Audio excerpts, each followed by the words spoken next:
Yo soy un poquito más pesimista que mis compañeros y no comparto del todo la idea de que estamos liderando la medicina de precisión a nivel internacional. Yo he tenido la suerte de trabajar en el extranjero durante varios años, en Australia, en Estados Unidos. Tengo muchos compañeros de mi especialidad en el Reino Unido, en países escandinavos, y ellos realmente llevan haciendo esto bastantes años. Para mí hay tres aspectos clave en los que tenemos que trabajar para que esto sea una realidad.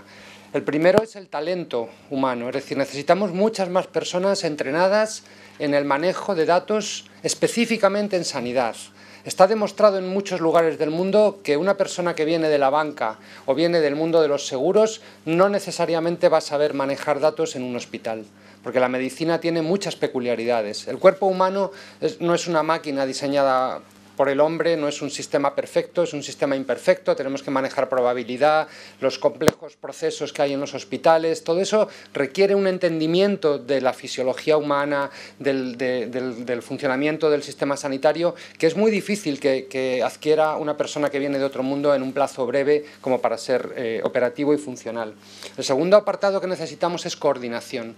Estamos viendo cómo hay múltiples iniciativas lideradas de distintos ministerios, comunidades autónomas, sociedades científicas, colegios profesionales y además a distintos niveles, nivel regional, nivel nacional, nivel europeo. Y a mí me parece que falta un poco de coordinación y de liderazgo para que todos vayamos en la misma dirección y no dupliquemos esfuerzos, ¿no? Y hagamos las cosas compatibles. Y en tercer lugar, me hace falta decirles que por favor interpreten que la informática, que es la palabra que a mí me gusta usar, más que ciencia de datos, es una ciencia, y que de la misma manera que no dejamos que una persona que no está acreditada nos construya un puente, o sea, si no es un ingeniero de caminos, no deberíamos dejar que personas que no tienen credenciales nos construyan los sistemas de información que van a utilizar nuestros médicos y nuestros pacientes. Por tanto, tenemos que hacer que la informática de la salud sea una profesión, y que sea una profesión acreditada, tanto porque has seguido un estudio acreditado, un programa de formación, de educación, o porque individualmente has conseguido unas credenciales, como consiguen otros profesionales en otras tareas. Es decir, es un mundo en el que está entrando muchas personas que vienen atraídas por por el interés que está despertando en los medios de comunicación, todas estas etiquetas tan bonitas de salud digital, inteligencia artificial, etcétera.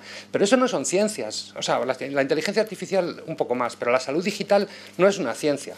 La salud digital es un término que se ha inventado la industria y que nos gusta, que suena bien, pero ¿cómo sabemos si una persona realmente es un experto en salud digital? Habría que ver cuáles son sus credenciales, de dónde viene, en qué se ha formado. Entonces, de eso quiero hablar. Ya he dicho los mensajes importantes y ahora voy a apoyarlo pues con algunas ideas y con algunos esquemas. La idea era hablar de eso, de salud digital, un poquito de inteligencia artificial, cuál es el papel que juegan estas dos áreas en la medicina personalizada de precisión, y finalmente hablar de algo que cada vez es más importante, y es el ecosistema de datos de salud, porque cada vez más esto se parece a una constelación, por llamarlo de alguna manera, de estrellas que están circulando, unas están en órbita, otras no, y tenemos un riesgo cierto de colisiones o de perder un poco el foco de lo que realmente queremos hacer. Bueno, salud digital, ya no voy a insistir en por qué es necesaria y la cantidad de factores tecnológicos, de nuevos requerimientos de los pacientes, de seguridad, etcétera, que ya se han comentado para que esto pues, haga falta, ¿no? la transformación digital. Hay una promesa, un potencial de hacer una monitorización más continua, intentar hacer modificaciones de conducta e intervenciones personalizadas a menores costes. Todo esto, además, intervenciones más frecuentes que pueden afectar a los pacientes allá donde se encuentren, no solo cuando van a un centro sanitario. Y, por supuesto, la oportunidad de rediseñar y hacer más eficientes los procesos y los sistemas de información clínicos. Como les he dicho, la terminología es muy peligrosa porque yo, desde que trabajo en esto hace 30 y tantos años, pues he oído hablar de telemática, telemedicina, telesalud, e-health. ¿Se acordarán de la e-health? E-salud. Eso ya nadie se acuerda de eso. Ahora, luego vino la m-health, luego la connected health, salud conectada, y ahora se habla de salud digital. Quizá mañana hablemos de salud virtual, no lo sé, da igual.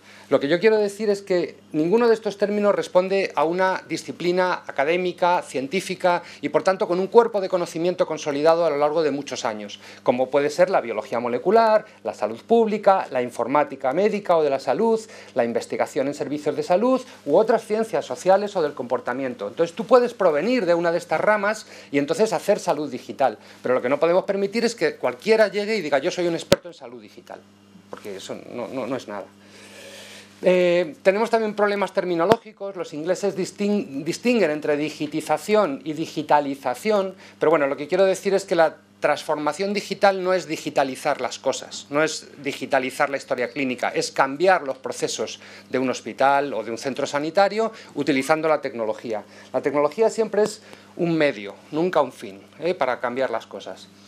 Yo creo que estamos haciendo demasiado énfasis en la implementación. Todo el mundo está queriendo hacer sistemas de salud digital y no nos estamos dando cuenta de que necesitamos especialistas, necesitamos profesionales sanitarios con competencias digitales, necesitamos conocer las metodologías, las teorías formales y la evidencia que ya existe en este área y necesitamos evaluar los resultados. Yo estoy harto de ver en la prensa ejemplos de programas de salud digital y yo siempre voy a mirar, a ver, ¿quién lo ha hecho? Anda, pues esta persona yo no la conozco, vale. ¿Qué metodologías ha empleado? Pues no dice nada. ¿Y cómo ha evaluado los resultados? Ah, no se evalúa. Así se publican los proyectos en este campo. Esto es muy peligroso. Entonces, esto se puede hacer. Es decir, la formación en competencias digitales es una pirámide que atañe desde la población general hacia los estudiantes de las carreras que conducen a títulos sanitarios, a los profesionales en ejercicio, a los gestores, y no nos olvidemos que también necesitamos especialistas, que son los que desarrollan, monitorizan y evalúan los sistemas. Para cada cosa hay distintos mecanismos de formación, formación continua, inclusión de asignaturas en los grados, módulos específicos en los másters MBAs o másters de salud pública y por supuesto másters o programas de doctorado especializados en informática de la salud. Bueno, casi nada de esto ocurre en España, desgraciadamente todavía. No se da en la carrera de medicina. Los profesionales sanitarios tienen dificultades para acceder a formación continuada. Los programas de MBA donde se forman nuestros gestores sanitarios no reciben formación específica en Big Data, en qué potencial y qué limitaciones tienen los datos de salud, en cómo hay que proteger los datos de los pacientes, salvo alguna excepción, que también hay que decir, pero no de una manera generalizada. Entonces, en todo esto tenemos que avanzar.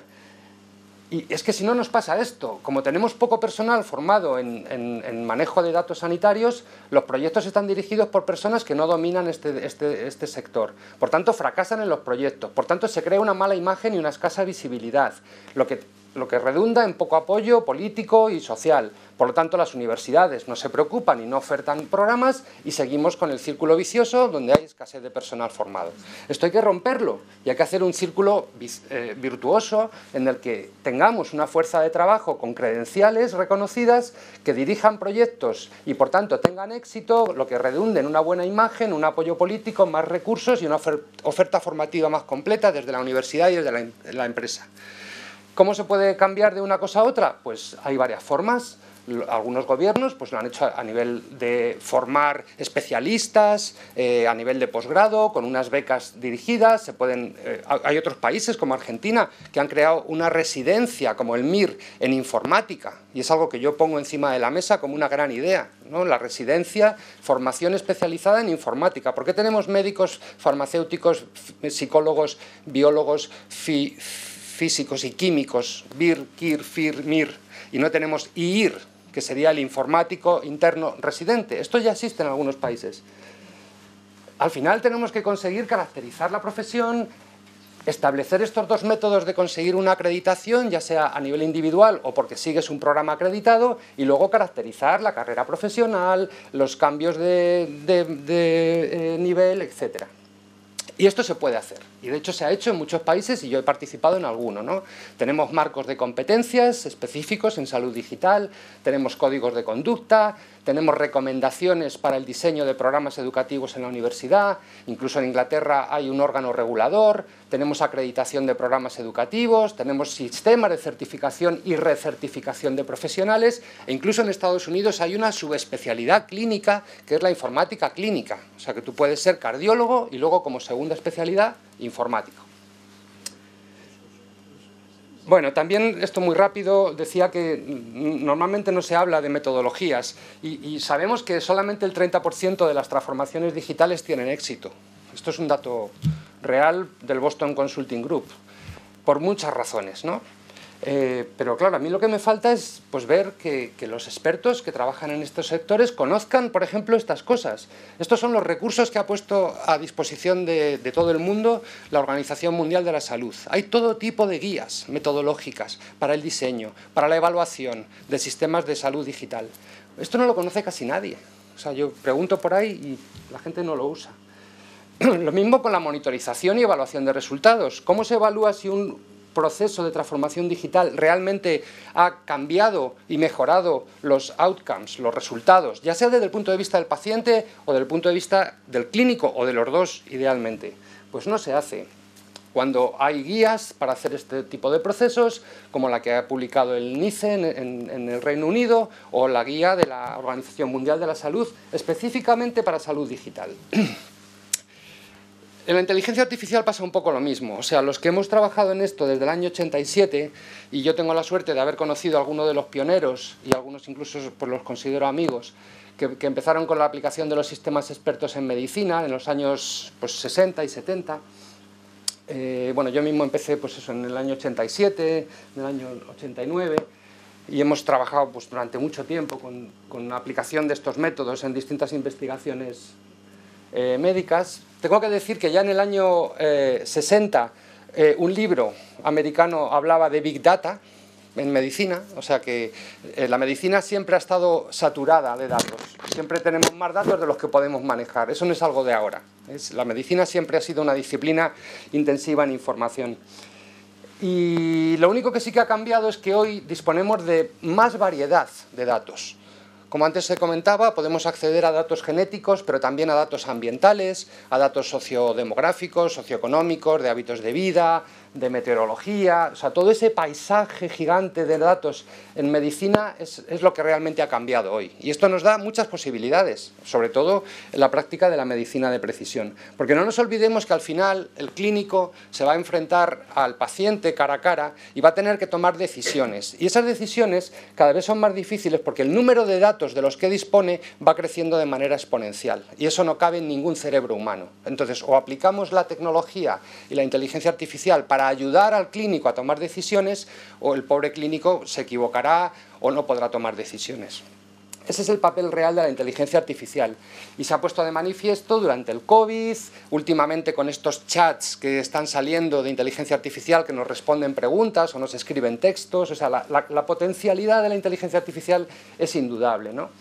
Pero también es verdad, bueno, y en España pues hay una serie de elementos que también demuestran el enorme interés, la estrategia española, reglamentos europeos, etcétera, pero todavía estamos lejos de su uso rutinario en la práctica clínica, ¿eh? Y hay varios estudios que demuestran que todo lo que se publica pues muchas veces no se puede aplicar en el hospital o en el centro de salud.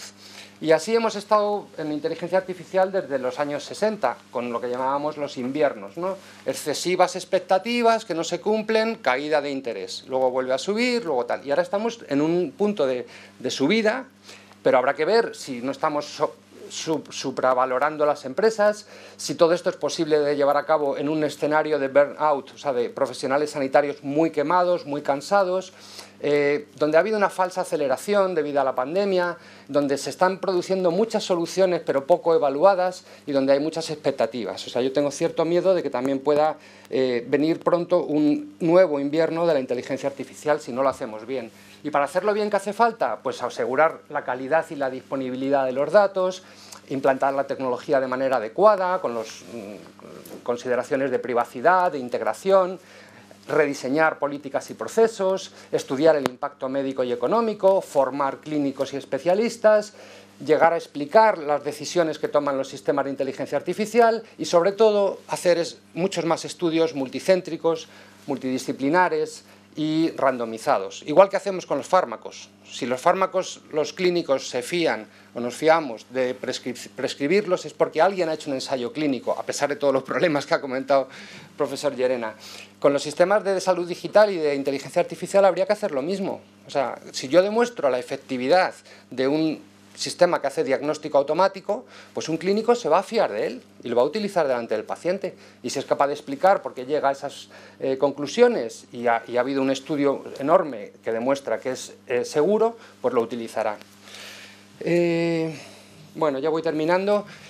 Tanto la salud digital como la inteligencia artificial juegan un papel clave en la medicina personalizada de precisión, como es evidente, ¿no?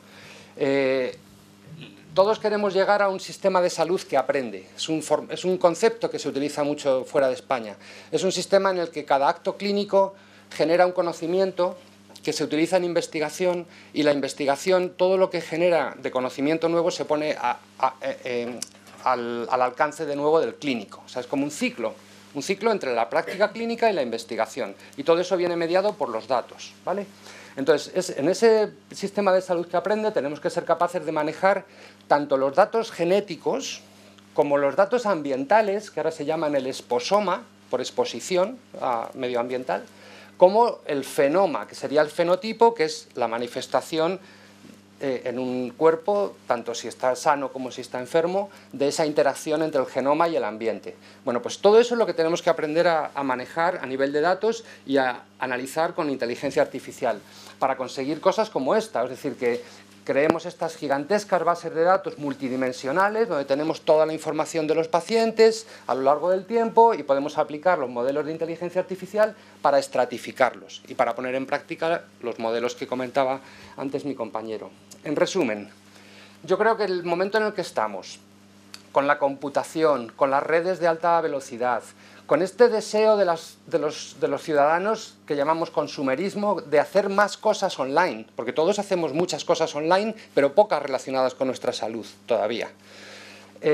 Con el desarrollo de la Internet de las cosas, de todos los sensores, de los móviles que llevamos encima, con el desarrollo de la inteligencia artificial, todo eso va a hacer que la salud digital, y en concreto varios aspectos de ella, como son los biomarcadores, las terapias digitales, los nuevos modelos de ensayos clínicos y la epidemiología, hagan factible la medicina de precisión. Y esa medicina de precisión tendrá consigo una serie de beneficios que ya se han comentado, en una atención clínica más personalizada, más preventiva y con un carácter poblacional. Esto es lo que todos esperamos, pero para ello tenemos que saber lidiar en este ecosistema de datos de salud tan complejo que se está generando en estos momentos en España y en Europa. O sea, yo llevo 30 años solicitando financiación para este tipo de proyectos con escaso éxito, pero en los últimos 5 años o 3 años hay que decir que el dinero está aflorando. Lo que no sé es si tenemos la capacidad de gestionarlo y los expertos como para hacer las cosas bien. Entonces, bueno, yo participo en distintos proyectos a nivel europeo, como el proyecto del 1.000.000 de genomas, donde se está intentando hacer un repositorio de 1.000.000 de genomas de ciudadanos europeos para la investigación.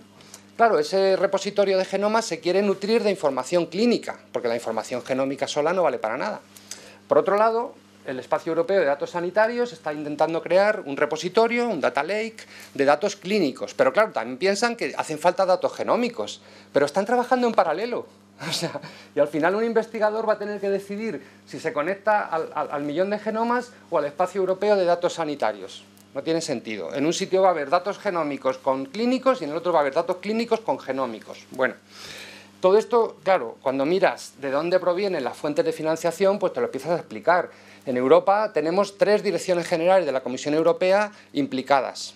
La de digital, que se llama Connect, la de investigación y la de salud, que se llama Santé. Y en España pues tenemos 3 ministerios. Tenemos el de Ciencia e Innovación, desarrollando Impact, tenemos el Ministerio de Sanidad con su estrategia de salud digital y tenemos el Ministerio de Economía y Transformación Digital con la gestión de los fondos europeos y todo lo que tiene que ver con conectividad, 5G, digitalización e inteligencia artificial, ¿vale? Yo creo que hace falta un nivel de coordinación superior, no sé cómo llamarlo, o un nivel de diálogo más continuo y más eficiente entre todos estos agentes y todos estos actores si queremos realmente ofrecer sistemas de futuro en los que se pueda, infraestructuras y sistemas de información en los que se pueda de verdad apoyar la medicina de precisión. Y este es el último mensaje que quería trasladar. Gracias.